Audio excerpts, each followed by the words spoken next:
Harry Durimel, bonjour. Bonjour Claude Danican, bonjour à la Guadeloupe, bonjour à Pointe-à-Pitre. Le maire écolo que vous êtes a décidé d'embellir la ville, de la nettoyer, d'enlever les mauvaises herbes, y compris les SDF. Je ne considère pas les SDF comme de mauvaises herbes. Les SDF sont nos frères, nos sœurs et nous-mêmes, à tout moment, pouvons devenir des SDF. Il suffit que d'une déception amoureuse, d'une perte d'emploi, d'une maladie ou quelque conflit qui puisse vous faire basculer dans l'errance et la détresse. Donc moi, c'est parce que je ne peux plus regarder et tourner la tête face à un spectacle de désolation, de misère humaine qui se manifeste sur notre territoire. Les Pointois eux-mêmes ne sont pas indifférents et lorsque une dame sort de son travail ou de chez elle pour faire un tour et qu'elle croise un homme à demi nu qui fouille dans les poubelles, je pense pas que c'est que la peur qui l'envahit, il y a aussi de la pitié, il y a la compassion à l'égard de ces gens. Et donc nous devons trouver des solutions et c'est ce que j'ai entrepris de faire. Le projet de les mettre dans l'ancien hôpital, c'est réaliste?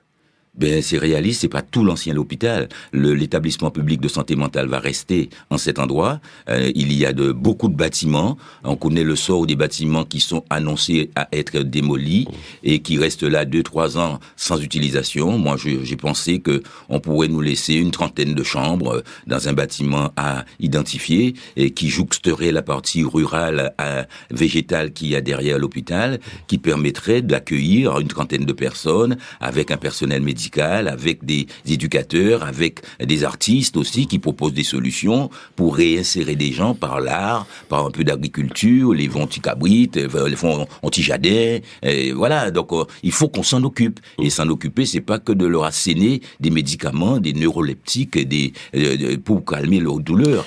Mais il y a des dispositifs existants, le plan marginal de la préfecture, ou encore l'aide à la solidarité départementale. On n'est pas dans le vide, dans le désert, quoi. Il existe des choses. Ah non, je ne dis pas qu'il n'y a rien, comme les gens ont tendance à dire, il n'y a pas à faire rien, il n'a pas à faire rien. Il y a beaucoup qui est fait. Le préfet a d'ailleurs répondu à ma lettre, où il me fait bêta de ce contrat de désolidarité signé avec le département et du plan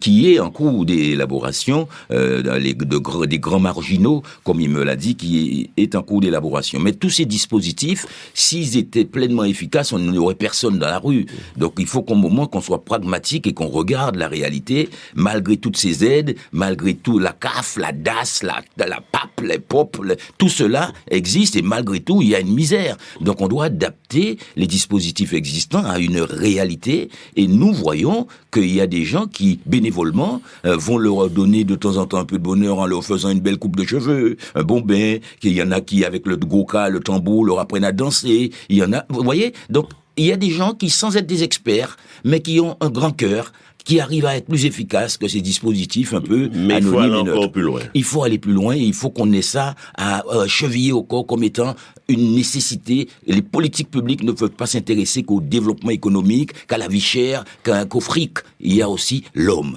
Et je suis un humaniste, je ne peux pas rester indifférent à cette misère qui s'exprime dans la ville dont je suis le maire. Autre chose à réduire, mais là on est la plainte déposée contre vous par Badi Fadoul. Vous savez, lorsqu'on dépose plainte contre vous, vous n'en avez connaissance que lorsque le procureur de la République décide de lui donner une suite. Le procureur peut avoir classé sans suite. En tout cas, je n'ai pas été entendu. Et pour tout vous dire, j'ai hâte d'être entendu. Car vous avez des choses à dire. Lorsque je répondrai, la terre tremblera. Ah. Donc c'est un avertissement à qui... C'est pas un avertissement, il a tiré. Je me défendrai. Très bien. On ne peut plus clair. Vous avez une certaine vision de la ville paradisiaque, bien différente de celle de vos adversaires. Sur les réseaux sociaux, on peut voir le contraste est édifiant.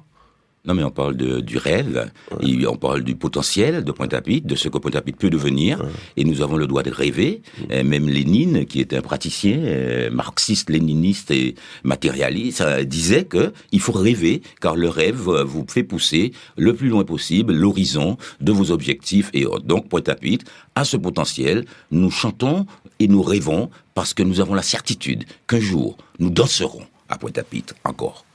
Sur la situation de la ville, du mieux, léger mieux, mais le déséquilibre est réel. Vous êtes encore dans le rouge. Absolument. C'est pour ça qu'on ne peut pas prétendre que sortir de 80 millions de déficit à notre arrivée, aujourd'hui, qu'il n'y a pas de déficit. D'ailleurs, nous avons décidé de marquer un peu le pas, puisque depuis 4 ans, nous demandons au point 3 des sacrifices. Nous payons des dettes du passé avec l'argent d'aujourd'hui. Maintenant, à 2 années de la fin de mon mandat, je ne parie que sur ces 6 ans. Donc, je me dois d'investir. Et pour investir, nous avons gagné 4 millions d'économies l'année dernière par rapport aux prévisions. Donc, on a fini l'année avec 6 millions de déficit sur 80. Cette année, nous avons proposé un budget au préfet et à la Chambre régionale des comptes qui l'ont accepté et qui prévoit qu'on finisse à 10 millions, car les 4 millions économisés, nous allons les réinvestir, redonner au point 3 une partie du sacrifice qu'ils ont consenti depuis que nous sommes là. Donc aujourd'hui, nous avons prévu de refaire les parkings de toutes ces résidences de l'OI6 où les bailleurs sont un peu défaillants et où les gens, leurs voitures patauchent dans l'eau. Et continuer à nettoyer aussi la ville, puisque des fois que c'est continuer encore à nettoyer la ville.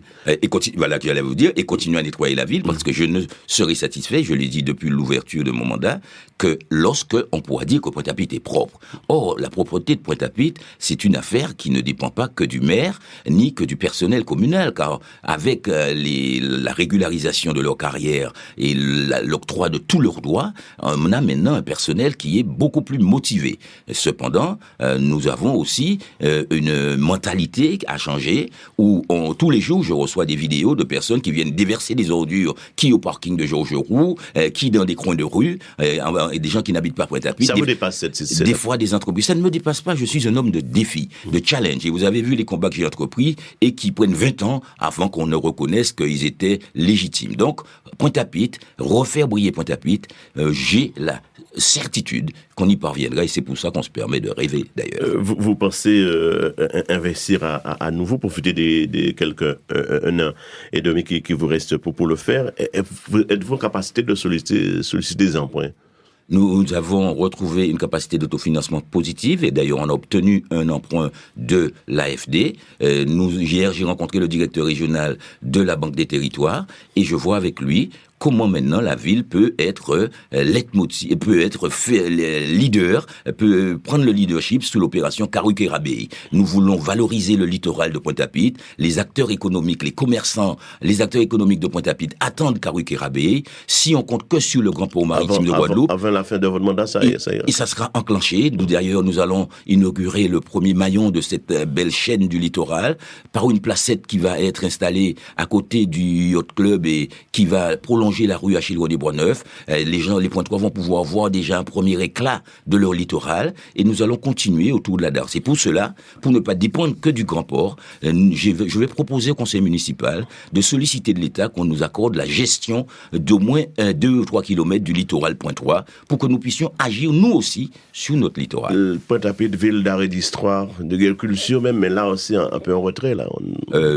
Passer à Pointe-à-Pitre, monsieur Danican, du jeudi au dimanche, il y a toujours un événement à Pointe-à-Pitre et d'ailleurs, nous devons... Initié par la ville à 60%, puisque lorsque les organisateurs initiaux nous contactent et que lorsqu'il leur manque des moyens, eh bien la ville fait avec un contrat de partenariat qui permet que nous mettons la logistique, nous touchons au programme, nous participons à l'élaboration du projet et donc Pointe-à-Pitre, chaque chose qui se passe à Pointe-à-Pitre a une petite parcelle de participation de la municipalité. Et puisque vous êtes un rêveur que vous rêvez également de faire renaître Renaissance? Mais la Renaissance, c'est parti. C'est parti. La façade est en cours de construction. Nous y avons d'ailleurs projeté un film dans le cadre du festival avec Cinestar. Donc, les Pointois iront au cinéma. Certainement avant la fin de notre mandat. Et à Pointe-à-Pitre, pas ailleurs. Et à Pointe-à-Pitre, à la Renaissance. Vous savez, Dotemar ne vous battra jamais Pointe-à-Pitre car il n'y a pas d'âme à Dotemar. Ami Durimel, merci et bonne journée. Merci, c'est moi.